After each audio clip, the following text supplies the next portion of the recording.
হাভিয়ার কাবরেরার বিদায় ঘন্টা বাজতে চলেছে এবং খুব শীঘ্রই কিন্তু তাকে বাংলাদেশ জাতীয় দলের হেড কোচ থেকে অব্যাহতি দেওয়া হতে পারে। আর এই নিউজটা কিন্তু এখন বর্তমানে সোশ্যাল মিডিয়াতে ঘুরে বেড়াচ্ছে। অনেকে ধারণা করছেন হয়তো আগামী 10 জুন বাংলাদেশ এবং সিঙ্গাপুরের ম্যাচের মাধ্যমে হতে পারে সিদ্ধান্ত যে হাভিয়ার কাবরেরা বাংলাদেশের হেড কোচ হিসেবে থাকবেন কি থাকবেন না। কাবরেরাকে বাংলাদেশের জাতীয় দলের হেড কোচ থেকে অব্যাহতি দেওয়ার পিছনে অনেকগুলো কারণ রয়েছে, আর এই ভিডিওতে আমরা কয়েকটি কারণ উল্লেখ করব। আশা করি সেই কারণগুলোর সাথে আপনারা নিজেও একমত হবেন। হাভিয়ার কাবরেরাকে 2022 সালে বাংলাদেশের জাতীয় দলের হেড কোচ হিসেবে নিয়োগ দিয়েছিল বাংলাদেশের ফুটবল ফেডারেশন এবং ডিসেম্বর পর্যন্ত 11 মাসের জন্য তাকে নিয়োগ দেওয়া হয়। পরবর্তীতে সেই চুক্তিটা বর্ধিত করে এখন পর্যন্ত তিনি কিন্তু টিকে আছেন বাংলাদেশের কোচ হিসাবে।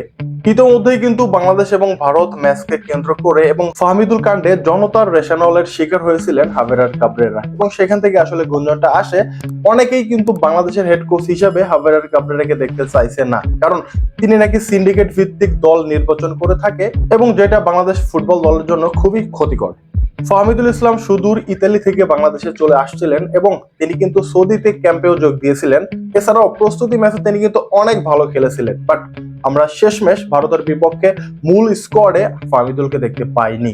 এ নিয়ে আমরা অনেক আন্দোলন করেছি এবং ভক্তরা কিন্তু অনেক আন্দোলন করেছে এবং এত কিছু হওয়ার পরও আমাদের কোচ কিন্তু কোনো রকম নাক কান নাড়াননি এবং তিনি তার কথায় অটল থেকেছেন। আর সেই ব্যাপারটি নিয়েই দর্শক কিন্তু অনেক ক্ষুব্ধ ছিল। বর্তমানে আবারও ফাহমিদুল ইসলামকে কিন্তু বাংলাদেশ জাতীয় দলের ডাকা হয়েছে এবং আগামী জুনে আমরা হয়তোবা তাকে মূল স্কোয়াডে দেখতে পারি। বাট সেটা যদি না হয়, আবারও যদি ফাহমিদুল ইসলামকে ডেকে এনে বেঞ্চে বসিয়ে রাখা হয় বা মূল দলে জায়গা না দেওয়া হয়, তাহলে বুঝতে পারছেন আন্দোলনটা কত দূর যেতে পারে। ভারতের বিপক্ষে নিজেদের প্রথম ম্যাচে বাংলাদেশ কিন্তু অনেক ভালো খেলেছে, বাট ফরওয়ার্ড দুর্বলতার কারণেই আসলে আমরা গোলটা করতে পারিনি। অনেকগুলো সহজ সুযোগ থাকা সত্ত্বেও আমাদের ফরওয়ার্ডরা আসলে গোলটা করতে পারেনি।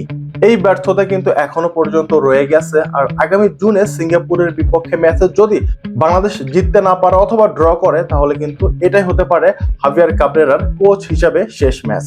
ভারত অনেকটা শক্তিশালী দল হলেও সেই তুলনায় সিঙ্গাপুর কিন্তু ততটাও শক্তিশালী দল নয়।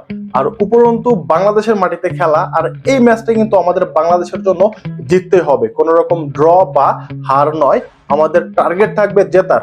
আর যদি কোন রকম ড্র বা টার্গেট উল্টো হয়ে যায়, তাহলে বুঝতে পারছেন এটাই হতে পারে হাভিয়ার কাবরেরার বাংলাদেশের কোচ হিসাবে শেষ ম্যাচ। এমনটাই কিন্তু সোশ্যাল মিডিয়াতে গুঞ্জন শোনা যাচ্ছে। সো আপনারা এজ এ দর্শক হিসাবে কি চান যে হাভিয়ার কাবরেরা বাংলাদেশের কোচ হিসাবে বহাল থাকুক? আপনারা আপনাদের মন্তব্য কমেন্টে জানাবেন। আর ভিডিও ভালো লাগলে প্লিজ একটা সাবস্ক্রাইব করে সঙ্গেই থাকবেন। ধন্যবাদ।